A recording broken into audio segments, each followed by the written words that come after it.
Selamat siang, Pak Sugi. Sebelumnya perkenalkan, nama saya Prita Pramudita Mulyawan dengan NIM akhir 021 dari kelas Medan Elektromagnetik Tek 1. Sekarang saya akan menceritakan secara fisik mengenai persamaan Maxwell. Persamaan Maxwell disusun oleh James Clerk Maxwell yang merupakan seorang fisikawan asal Skotlandia yang memiliki kemampuan luar biasa dalam melakukan abstraksi matematika untuk menjelaskan suatu kondisi fisika. Bahkan kehebatannya membuat Maxwell dijadikan landasan bagi bapa relativitas, yaitu Albert Einstein, dalam mengembangkan ide-ide modernnya yang diungkapkan dalam kalimat berikut. I stand not on the shoulders of Newton, but on the shoulders of James Clerk Maxwell. Persamaan Maxwell terdiri dari 4 persamaan yang bentuk dasarnya telah dirumuskan sebelumnya oleh Ampere, Henry, Faraday, Biot-Savart, Lenz, dan lain-lain. James Maxwell membuktikan bahwa gelombang elektromagnetik adalah gabungan dari osilasi medan listrik dan magnetik. Maxwell juga mendapati bahwa cahaya ialah salah satu bentuk radiasi elektromagnetik. Dulu, dua gejala alam, magnetisme dan kelistrikan semula dianggap tidak ada berkaitan satu dan lainnya. Tetapi kenyataannya, kedua gejala ini sangat berkaitan erat. Hal inilah yang mendukung munculnya persamaan Maxwell. Jadi, persamaan Maxwell berisi kumpulan 4 persamaan diferensial parsial yang mendeskripsikan sifat-sifat area listrik dan area magnet serta hubungannya dengan sumber-sumber muatan listrik dan aliran listrik menurut teori elektrodinamika klasik.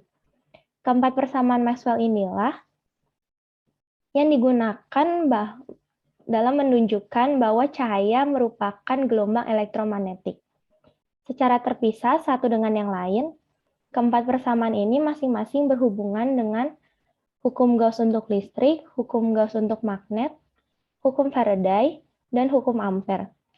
Keempat persamaan Maxwell ini bersama hukum Lorentz merupakan kumpulan hukum lengkap dari elektrodinamika klasik.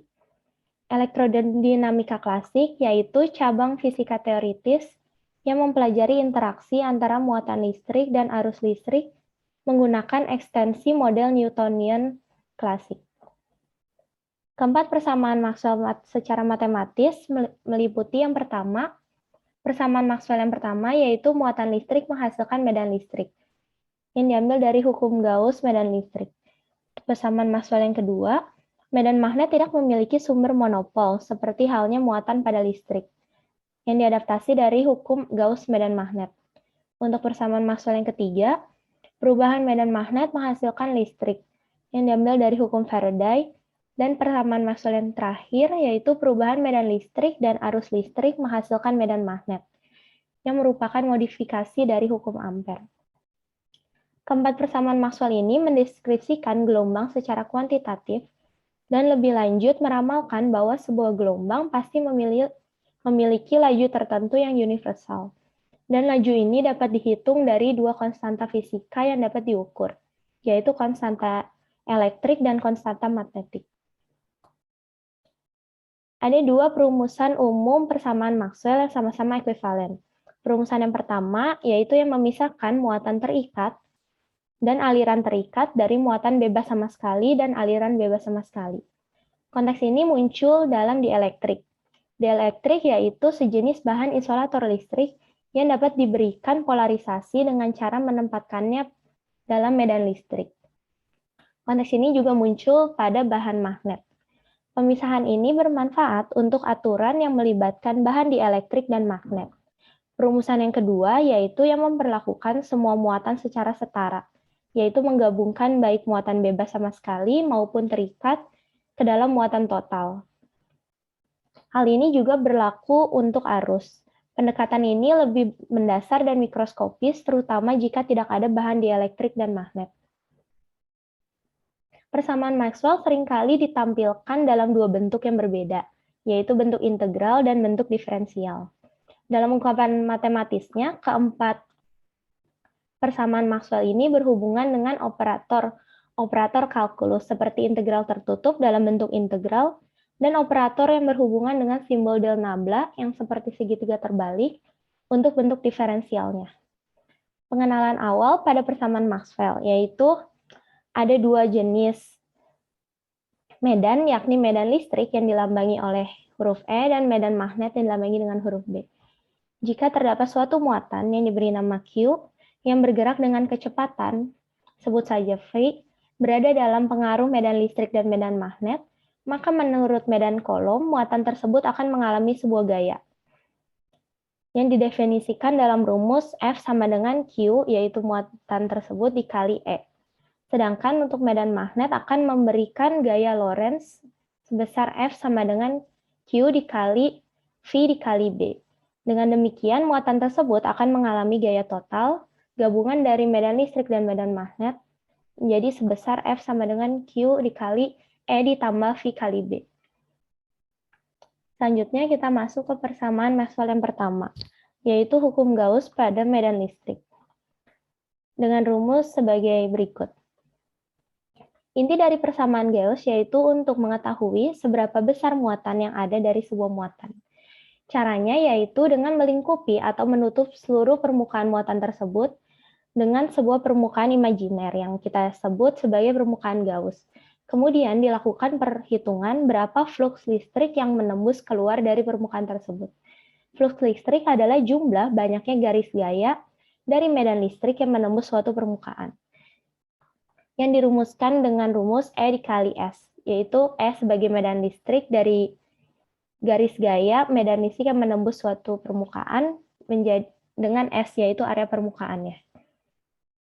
Dengan menjumlahkan seluruh flux yang keluar menembus permukaan Gauss, kita dapat memperoleh besar muatan yang terkandung. Dapat lihat dari gambar, garis-garis E itu sebagai flux listrik yang keluar dengan yang akan melalui sebuah permukaan yang disebut dengan A. Vektor A merupakan vektor tegak lurus terhadap bidang permukaan. Oleh karena itu, karena E sejajar dengan dA, maka kita menggunakan produk dalam pengintegralannya. Kemudian, karena permukaan Gauss, yaitu permukaan imajiner yang merupakan ruang tertutup dan berbentuk bola, maka luasnya 4πr kuadrat, dan digunakan integral tertutup, sehingga R tetap konstan. Vektor medan listrik dan vektor luas permukaan memiliki arah yang sama. Hal ini bisa diperhatikan dari titik dimanapun pada permukaan Gauss, arah medan listrik selalu tegak lurus dengan permukaan. Sehingga diperoleh persamaan Maxwell yang pertama yang mendeskripsikan teori hukum Gauss yang mengatakan bahwa flux medan listrik pada suatu permukaan tertutup di sekitar muatan sama dengan besar muatan tersebut dibagi dengan permitivitas ruang hampa. Artinya, berapapun luas permukaan Gauss, entah diperbesar atau diperkecil, garis-garis medan listrik atau flux medan listrik yang menembus permukaan Gauss akan tetap sama jumlahnya. Yang di sebelah kiri dari rumus tersebut adalah integral tertutup yang mengintegrasi atau menjumlahkan flux medan listrik yang menembus permukaan. Sedangkan yang di kanan merupakan total muatan yang dilingkupi oleh permukaan Gauss.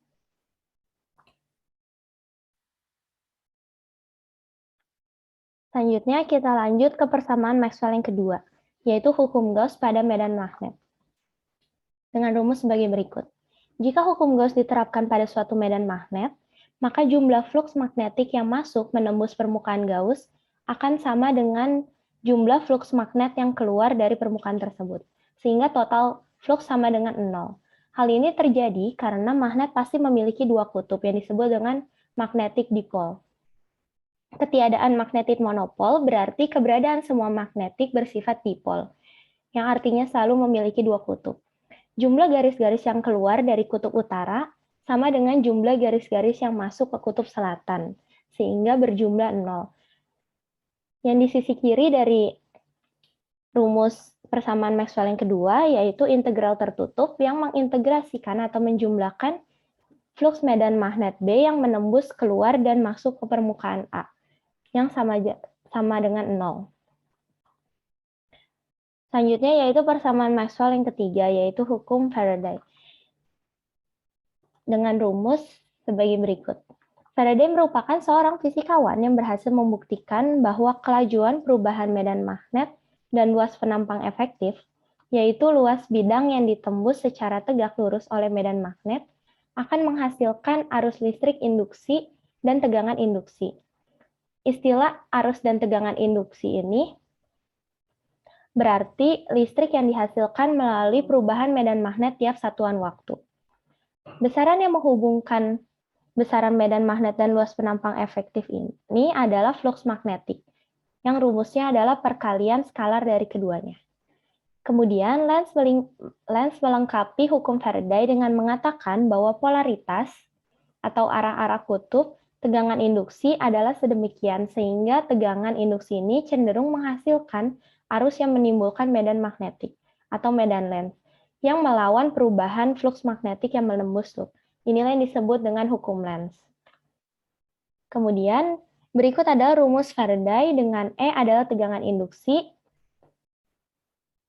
dan D flux sebagai flux magnetik.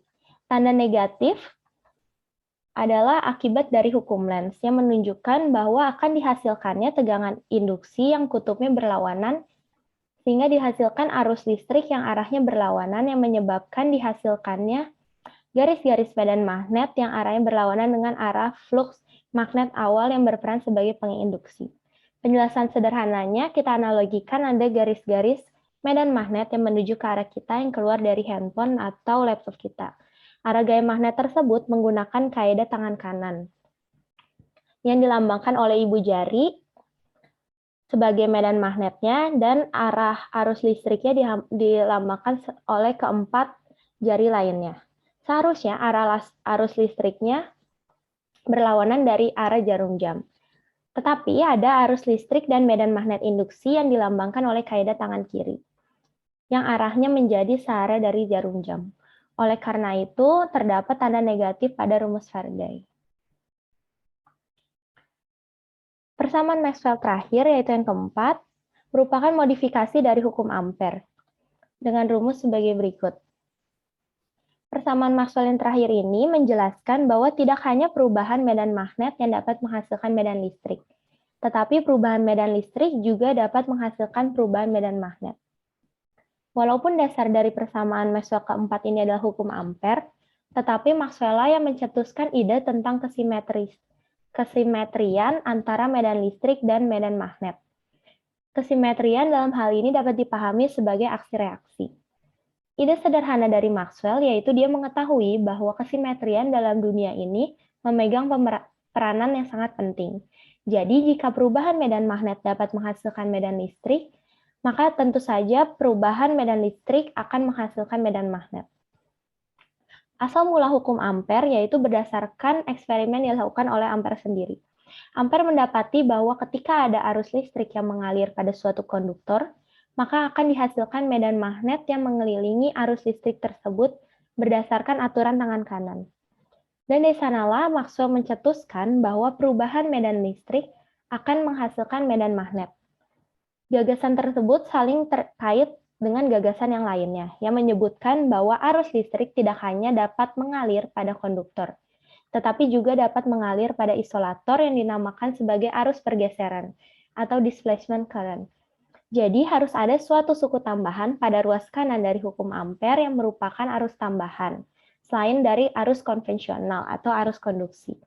Maxwell menamakan suku tambahan ini sebagai arus perpindahan atau displacement current. Ide dari kesimetrian medan listrik dan medan magnet inilah yang menyatukan konsep seluruh persamaan pada listrik dan magnet, sehingga muncul istilah elektromagnetisme, yang menjelaskan perambatan gelombang elektromagnetik sampai akhirnya ditemukan bahwa kecepatan perambatan dari gelombang elektromagnetik selalu sama jika berada pada medium yang sama, yaitu sebesar kecepatan perambatan cahaya.